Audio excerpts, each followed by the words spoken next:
Hoy día vamos a hablar acerca de los llamados nuevos calvinistas. ¿Quiénes son los nuevos calvinistas? Se preguntan algunos. Hay confusión acerca de quiénes encajarían en ese término.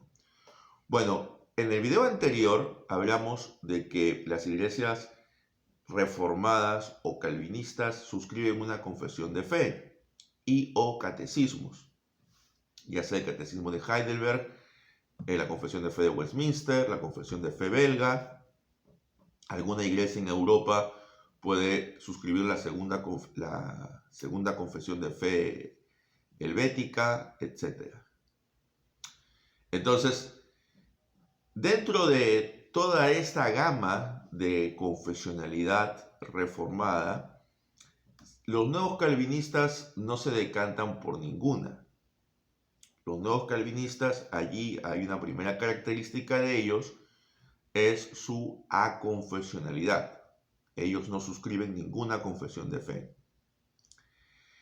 La segunda característica es de que la gran mayoría de ellos son de iglesias independientes, es decir, iglesias que no forman parte de una iglesia estructurada a nivel nacional, sino son iglesias independientes con una eclesiología bautista, aunque en algunos casos pueden formar una red o una asociación de iglesias, pero de una manera, digamos, bastante limitada en cuanto a la vinculación que tiene cada congregación con esa asociación.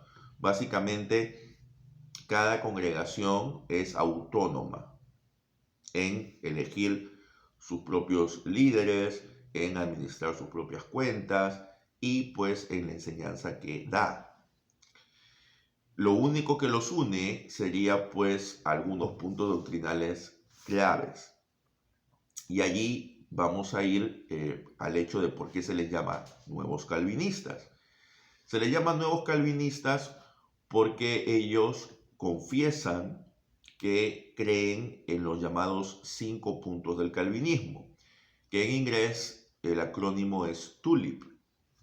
Esto sería depravación total, elección incondicional, expiación limitada, llamado irresistible y perseverancia de los santos, o preservación de los santos, como diría R.C. Sproul. Entonces, estos 5 puntos, ellos los afirman. En esto, ellos coinciden con todas las iglesias reformadas. Pero en los demás puntos, a veces coinciden y a veces no. Por ejemplo, en eclesiología, por lo general sí tiene un gobierno plural. A nivel local hay un pastor, a veces hay ancianos, o a veces no los llaman ancianos, sino también consejo pastoral o de alguna u otra forma, pero digamos que trata de tener un gobierno plural. En escatología no han adoptado una escatología precisa, pero sí la mayoría de ellos se han alejado del dispensacionalismo. ¿Cuál sería entonces la diferencia con las iglesias reformadas tradicionales o ya constituidas? Bueno, la diferencia está en varios puntos. En primero, en su eclesiología, que como ya dijimos, es básicamente bautista. Cada congregación es autónoma. Otra es el hecho de que en muchas de estas iglesias tienen una visión continuista de los dones. Es decir, ellos consideran que todos los dones del Espíritu Santo que están relatados en el capítulo 12 de Primera de Corintios siguen vigentes actualmente, incluido el don de lenguas, el don de profecía, y esto es una posición que es rechazada en las iglesias reformadas clásicas o tradicionales o confesionales, como querramos llamarlas. La posición reformada confesional es que la revelación ya se ha cerrado en el canon y no hay nueva revelación. Por lo tanto, cualquier persona que dice Dios me dijo tal cosa, pues debemos dudar de su afirmación. ¿no? Entonces, don de lenguas y don de profecía en las iglesias reformadas ya no está vigente. Más para estas iglesias nuevo calvinistas probablemente todavía estaría vigente. Otra diferencia es en cuanto al estilo de adoración. Y para eso hay que tener en cuenta algo. ¿Cómo se forma este movimiento nuevo calvinista? Este movimiento se forma en los Estados Unidos en la década del 90 con las llamadas conferencias Pasión, que son hechas por un hombre llamado Louis Giglio. Este hombre captó a un gran número de jóvenes universitarios de todos los lugares de Estados Unidos y hacían conferencias acompañadas de conciertos musicales. Ahora, la mayoría de los jóvenes que asistían a estas conferencias venían de iglesias carismáticas o de iglesias llamadas no denominacionales. Como alguien bien dijo, una iglesia no denominacional es básicamente una iglesia bautista con tendencia carismática. Entonces, estos chicos, estos jóvenes, llegaron a estas conferencias Pasión y escucharon por primera vez acerca de las llamadas doctrinas de la gracia. Ellos empezaron a aceptar estas doctrinas, pero al regresar a sus iglesias se dieron con la sorpresa de que estas doctrinas no eran bien recibidas en sus iglesias, porque sus iglesias eran mayormente de tendencia arminiana. Entonces, lo que ellos hicieron fue muchas veces separarse de sus iglesias y formar iglesias nuevas. Estas iglesias nuevas básicamente traerían el mismo modelo de adoración de su iglesia anterior, pero el mensaje en el servicio de adoración ya no sería un mensaje de corte arminiano, sino de corte calvinista. Pero toda la estructura del servicio seguiría siendo básicamente la misma que la que tenían en la iglesia carismática o no denominacional de la que venían. Este modelo se ha repetido aquí en América Latina también. Entonces, por eso es que nosotros tenemos que tener claridad en cuanto a que estas iglesias no siguen una adoración regulada.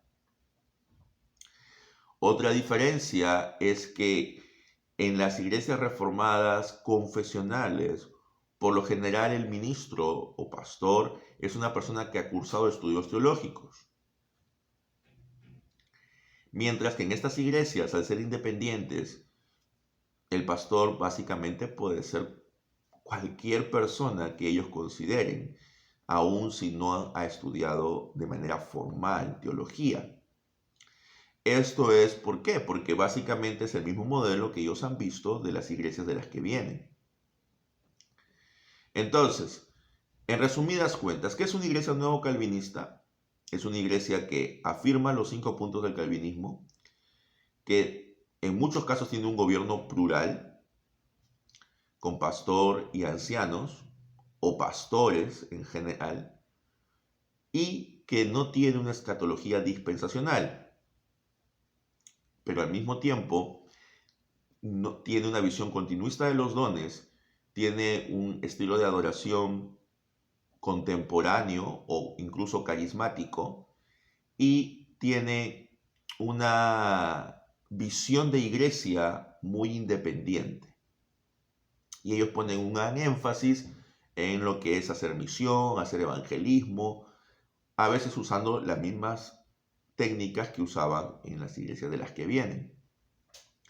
Podríamos decir que es un híbrido entre una iglesia reformada y una iglesia carismática o no denominacional. Este fenómeno ya tiene aproximadamente 30 años. Primero empezó en los Estados Unidos, como dijimos, y luego se ha exportado a otros países del mundo. Ahora, es algo interesante de que hay muchos que pasan por estas iglesias como una etapa de transición y luego van ya a una iglesia reformada confesional. En otros casos hay iglesias de este tipo que luego de un tiempo reconocen que deben formar parte de una iglesia nacional y se afilian a una de ellas. Pero en muchos casos ellos continúan como independientes. Este fenómeno ha hecho que sí las doctrinas de la gracia sean más conocidas dentro del espacio evangélico, especialmente entre los jóvenes, pero al mismo tiempo confunde un poco acerca de lo que significa ser reformado. Bien, entonces esa sería básicamente una iglesia nueva calvinista. Y aquellos que congregan en estas iglesias se identificarían con ese nombre de nuevo calvinista. No confundir con el llamado neocalvinismo, que es un movimiento que surge en los Países Bajos a fines del siglo XIX. No tiene nada que ver, son dos cosas distintas. El movimiento nuevo calvinista nace de este movimiento en los Estados Unidos llamado Young, Restless and Reformed, los jóvenes reformados inquietos. Espero que esto pueda haber ayudado un poco a entender qué es lo que creen y qué es lo que no creen los nuevos calvinistas. Para terminar, un referente fundamental para ellos es John Piper, por ejemplo. Él es uno de sus principales referentes doctrinales. Dios les bendiga y hasta un próximo video. No olviden suscribirse al canal y activar la campana de notificaciones. Bendiciones.